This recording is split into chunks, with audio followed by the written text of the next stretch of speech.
আসসালামু আলাইকুম। দেশ বিদেশ টিভি থেকে হোসেন বলছি। আমার চ্যানেলে সবাইকে স্বাগত। 5 আগস্ট 2024 শেখ হাসিনা ভারত চলে যান। তার দলের নেতাকর্মীরা খুব বিপদে আছেন, কেউ জেলে, কেউ আত্মগোপনে, কেউ বিদেশে। এখন এই অবস্থায় আওয়ামী লীগ উঠে দাঁড়ানোর চেষ্টা করছে, কিন্তু উঠে দাঁড়াতে গেলেই পিছলে পড়ে যাচ্ছে। অর্থাৎ চারিদিক থেকে আওয়ামী লীগকে এমনভাবে ঘেরাও করা হচ্ছে যে আওয়ামী লীগ দাঁড়ানোটা কঠিন হয়ে গেছে। বিশেষ করে হত্যা, গুম, নির্যাতন, জোর করে ক্ষমতায় থাকা, এইসব বিষয়গুলো আগে ছিল আভ্যন্তরীণ লেভেলে, এটা এখন চলে গেছে আন্তর্জাতিক লেভেলে। বিশেষ করে জাতিসংঘ রিপোর্টের পর বর্তমান ইউনূস সরকার মোটামুটি শক্তভাবেই দাঁড়িয়েছে। তারা মানে এটা বলতে যাচ্ছে এখন যে আমরা এতদিন যে অভিযোগ করে আসছি, কথা বলছি, তোমরা অনেকে আমলে নাও নাই। এখন দেখো, অ্যামনেস্টি ইন্টারন্যাশনাল, জাতিসংঘ মানবাধিকার সংস্থা সবাই বলতেছে যে শেখ হাসিনা এই খারাপ কাজগুলো করছেন।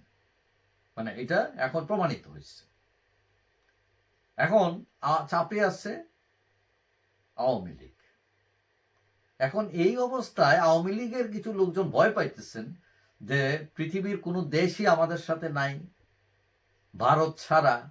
বিভিন্ন মানবাধিকার সংগঠন তারাও সোচ্চার শেখ হাসিনার বিরুদ্ধে। এখন এত চাপের মধ্যে পড়ে ইউনূস সরকার চাচ্ছে শেখ হাসিনাকে ফেরত নিতে। এখন এত চাপের মধ্যে পড়ে মোদী সরকার রাজি হয় যে কিনা তাকে ফেরত দেওয়ার জন্য। কারণ ভারত বাংলাদেশের অনেক ব্যবসা বাণিজ্য, অনেক কিছু আছে, সম্পর্ক, এগুলো যাতে ক্ষতিগ্রস্ত না হয়, সম্পর্ক যাতে ভালো থাকে। এখন ফেরত দিয়ে দেয় কিনা এটা নিয়ে একটা উৎকণ্ঠা আছে আওয়ামী লীগের লোকজনের মধ্যে, যে তাদের নেত্রীর বিপদে পড়েন কিনা আরো। এখন আন্তর্জাতিক ফোরামে কিন্তু এই বিষয়টা এখনো ওঠে নাই, শেখ হাসিনার বিষয়টা। বিভিন্ন তদন্ত হয়েছে, রিপোর্ট হয়েছে, এবং ধারণা করা হচ্ছে যে বর্তমান যে ইউনূস সরকার, তারা ভারতকে চাপ দিতেছে, বলতেছে ফেরত দেওয়ার জন্য।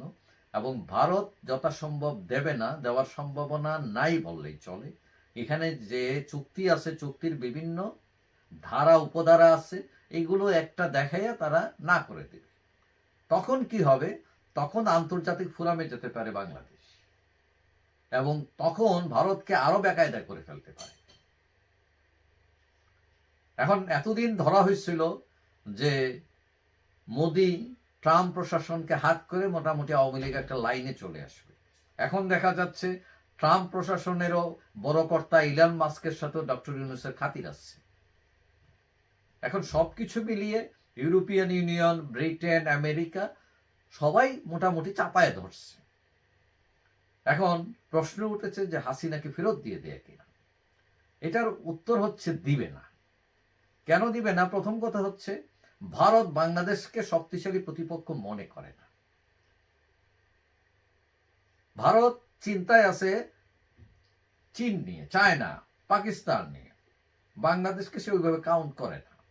তবে বাংলাদেশের সাথে ভালো সম্পর্ক সে চায়।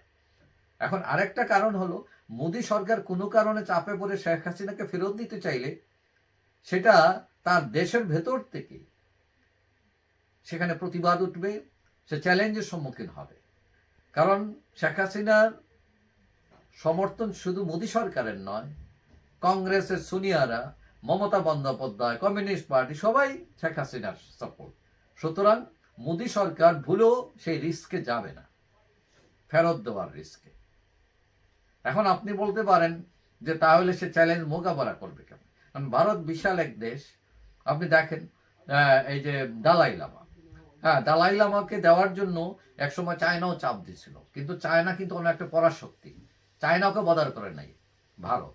আর আপনি কি মনে করতেছেন যে বাংলাদেশকে সে বদার করবে?